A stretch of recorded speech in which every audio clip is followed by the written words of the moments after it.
I'm Stefan, and I welcome you to the video series Meet the Expert in Citizen Social Science.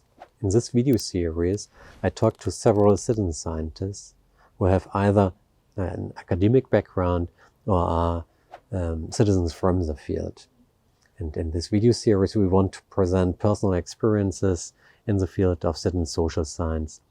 At the same time, I'm a member of COACT.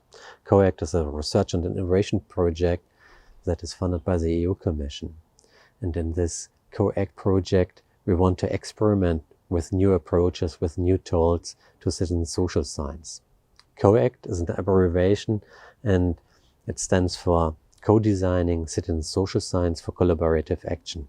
And we want to bring both sides together, not only to research social topics, but to research in a way that have social relevance for the actors in the field. And the best way to do it is to include the people from the field, citizens who are concerned by certain social problems, who are interested in phenomena of their social world, who are engaged in social projects and who want to learn more and who want to use scientific method to collect data, to analyze data, and to get a new perspective on their social practices. In this video series, I always ask as the first questions, who are you when you are a citizen social scientist?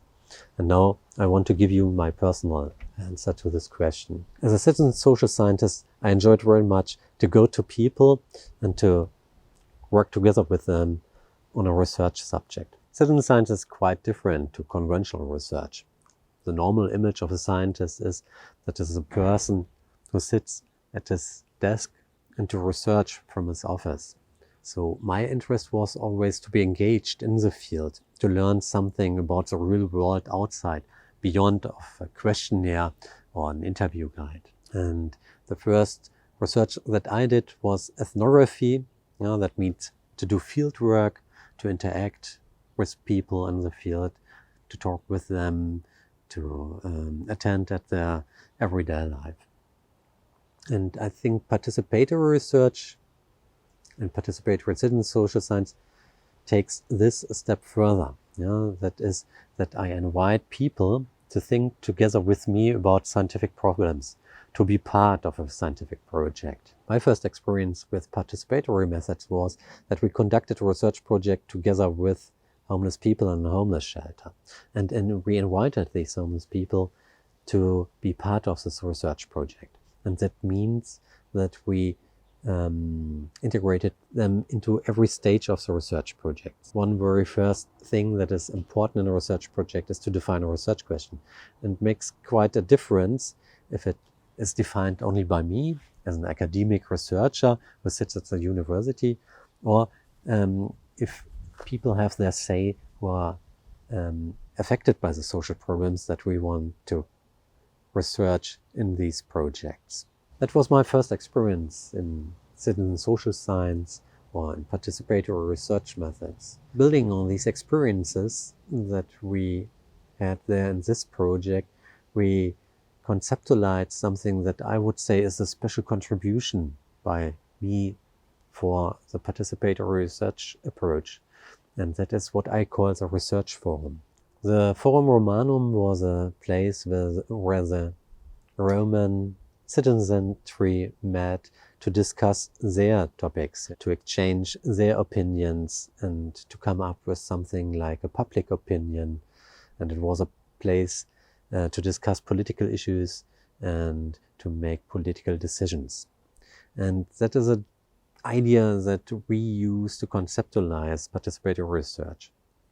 And forum derives from forus, the Latin word forus, and that means a place out of doors. So it is a place that is accessible for everyone. And this concept is quite interesting for us. So we conceptualize a participatory research project as a communicative space where everyone can participate who have an interest in this research project.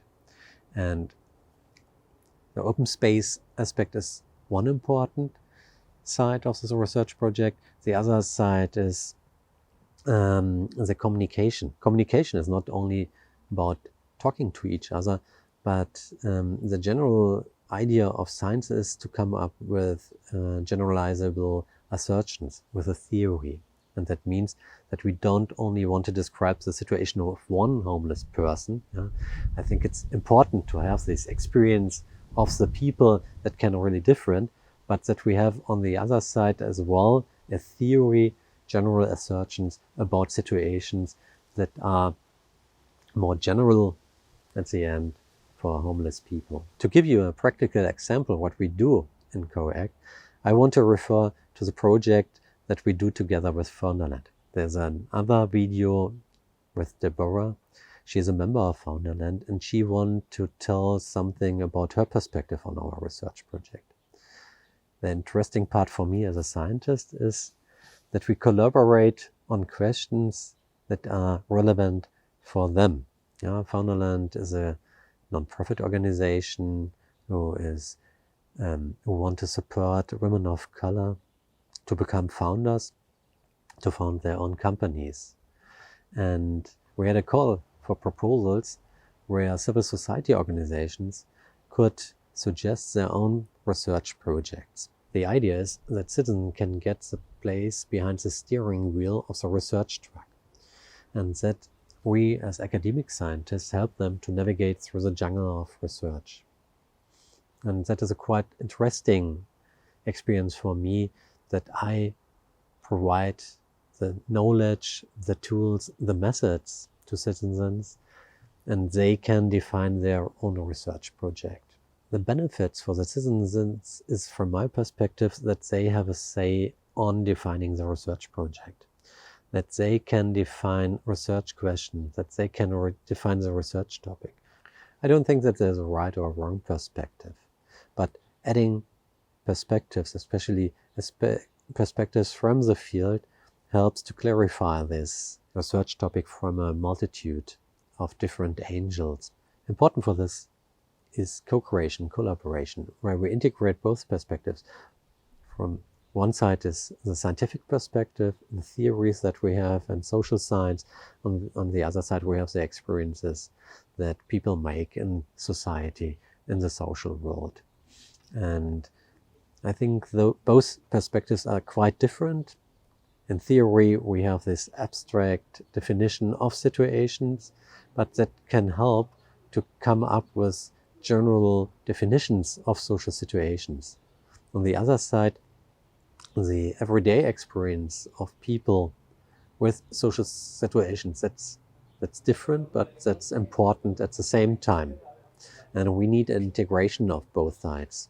So we need the everyday experience to be, for example, homeless or women of color, and we need the generalization, what does it mean in general for people to be affected by a certain situation. My vision now for the future of citizen social science is twofold. In total, I think it is important to come up with concepts of deep participation and the open call to invite citizens to do their own research that is mentored and counseled by academic researchers. That is a really promising approach to deepen participation in the field of citizen social science. This swapping the seats at the table, that's quite interesting for me. And I think to deepen participation in social research helps both sides. On the one side, we have the perspective of citizens who are engaged in the social practices and who are interested to further develop the social practices.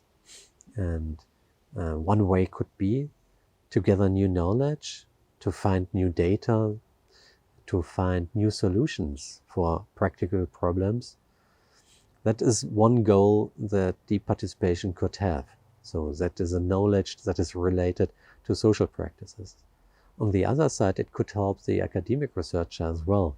In participatory research projects, we have the opportunity that we get not only data that is very close to the everyday experience, but we can invite people to think about their daily practices. And the second aspect for the future of citizen social science could be to experiment more with these open calls, that we give citizens the chance to conduct their own research projects by providing resources, and that means to provide in the first place money so that they have their own budget to realize their research projects, and to mentor or to provide tools that help them to navigate them through their research project. I say thank you very much for listening, and I hope you enjoy the other videos in the series Meet the Experts in Citizen Social Science. Bye.